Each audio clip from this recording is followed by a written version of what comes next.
Hi everyone, and welcome back to Easy Art for You. Today, we're sketching one of the most iconic anime characters of all time, Naruto Uzumaki, using only a pencil. This drawing is a great way to practice anime features, strong lines, and shading to capture his determined look. Before we begin, don't forget to subscribe so you won't miss any of our fun and creative drawing tutorials. And here's a question for you. Who is your favorite character from the Naruto series? Share your answer in the comments. We'd love to know who inspires you the most. Now let's grab a pencil and bring Naruto to life on paper.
Awesome work, artists!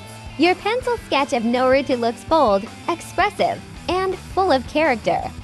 Thanks so much for drawing with us today on Easy Art for You. If you enjoyed this anime sketch, don't forget to like, subscribe, and check out our other pencil drawing tutorials. We've got plenty more characters and styles to explore. Keep sketching, stay inspired, and we'll see you in the next video.